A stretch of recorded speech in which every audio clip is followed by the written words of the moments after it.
rumeksa ing wengi teka ayu luput ing lara luput bilahi kabeh.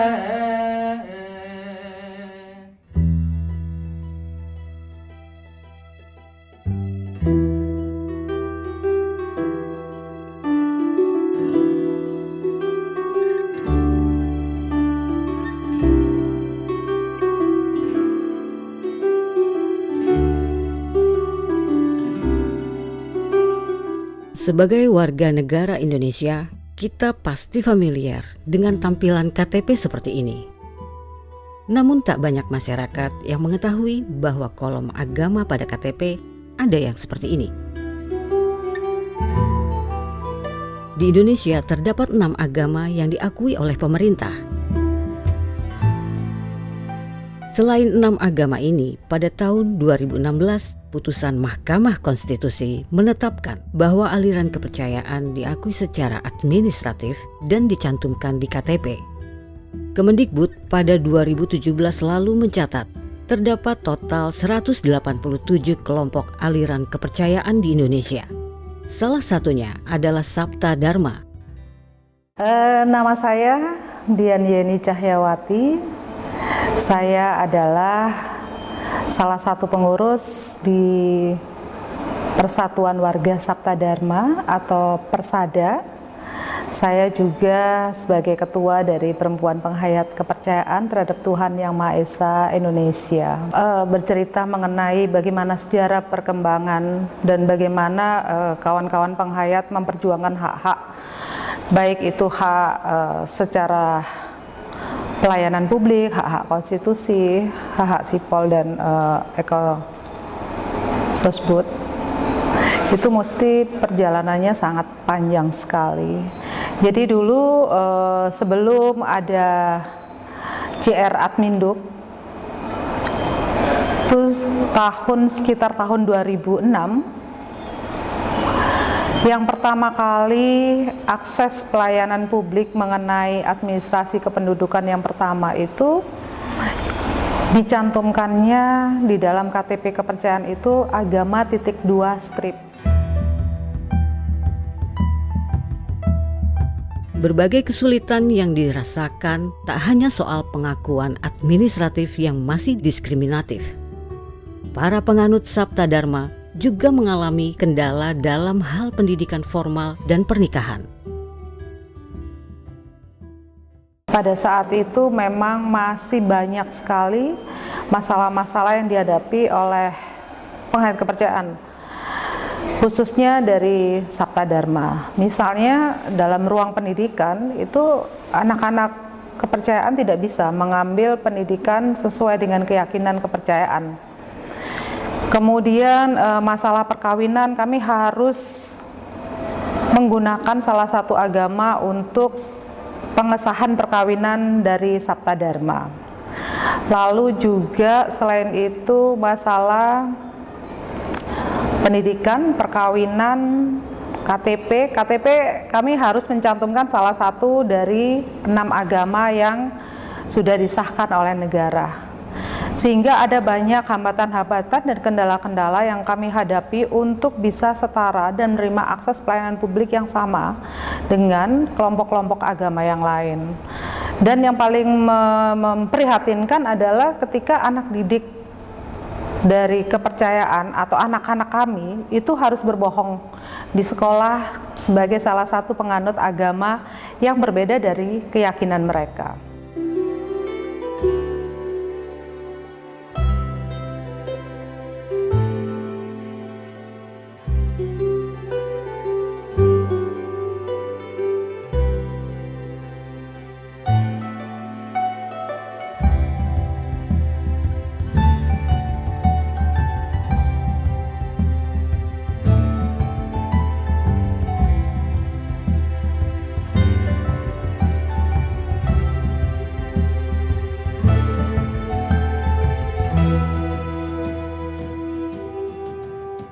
Stigma negatif dari masyarakat, diskriminasi pelayanan publik, bahkan penolakan pemakaman juga mereka alami kala itu. Setelah ada undang-undang Adminduk yang menunjukkan bahwa penghayat kepercayaan itu dibedakan dengan di dalam KTP-nya itu digunakan atau aturannya menggunakan strip. Strip itu kan artinya tidak ya, berarti tidak beragama. Nah, pada saat itu maka masalah-masalah yang muncul itu semakin tajam sampai kepada penolakan perkawinan karena dianggap tidak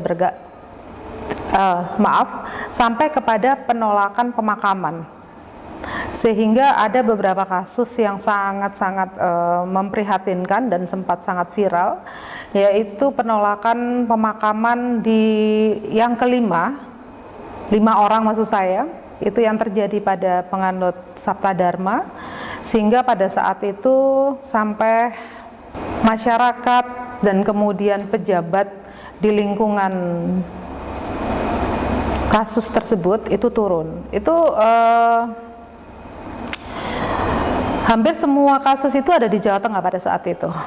Nah, situasi inilah yang kemudian membuat kami berupaya untuk bangkit, berupaya untuk beranjak dari permasalahan-permasalahan yang menggerus kehidupan kami. Jadi intinya hampir seluruh pelayanan publik itu mendapatkan peminggiran, mendapatkan diskriminasi dan mendapatkan tekanan, ada pressure supaya kami tidak bisa memperlihatkan eksistensi identitas kami sebagai penghayat kepercayaan. Saking projo luput kaya kapuk tumiba wasi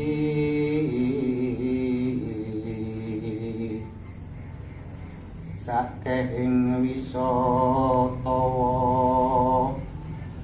satu galak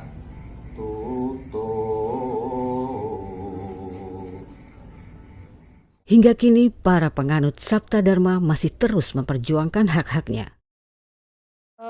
Banyaknya tantangan yang berlapis dalam kehidupan penganut kepercayaan, sehingga ada satu titik balik bahwa yang selama ini kami diam menerima seluruh pembedaan-pembedaan yang diberikan oleh negara kepada kami, maka ada satu kesadaran yang untuk bangkit bersama. Yang pertama adalah karena kami ada sekian banyak organisasi, kami punya pemikiran ketika perjuangan itu masing-masing, sendiri-sendiri dari berbagai organisasi, maka itu akan sangat sulit. Yang pertama yang kami lakukan adalah menyatukan kekuatan-kekuatan dari organisasi-organisasi kepercayaan yang ada di seluruh Indonesia untuk membentuk suatu lembaga keorganisasian yang merupakan payung atau wadah dari seluruh organisasi kepercayaan di Indonesia. Kemudian kami melebarkan jaringan. Jadi kami berjejaring dengan kawan-kawan CSO yang memiliki satu perspektif yang bersama di dalam bagaimana memperjuangkan keberagaman dan pluralisme yang ada di Indonesia. Kemudian yang ketiga adalah mengumpulkan seluruh data pelanggaran-pelanggaran dari keyakinan yang diterima yang dialami oleh para korban dari pelanggaran ini untuk bisa speak up, bersuara, sehingga kemudian pada tahun 2016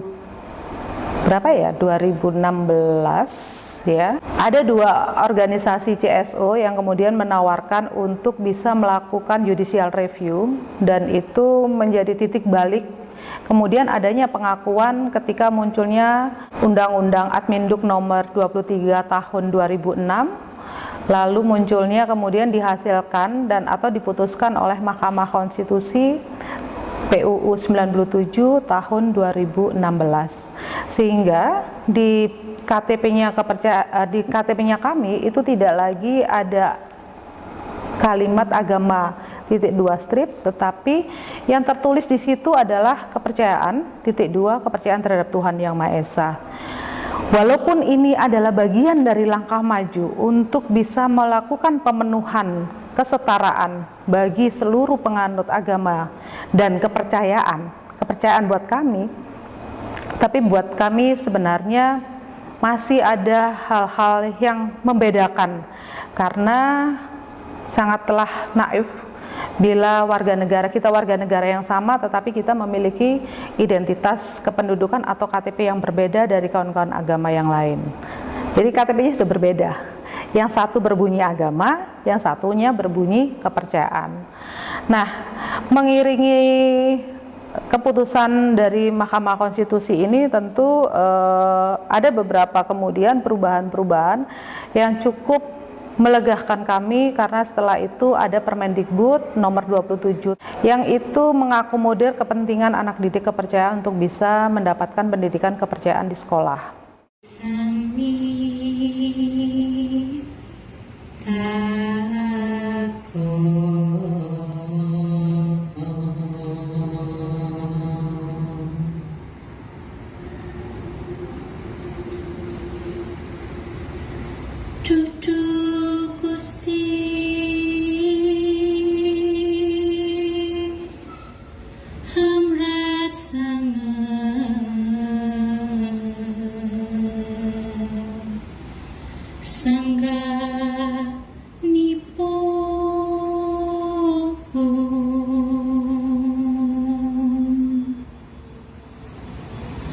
Tukitane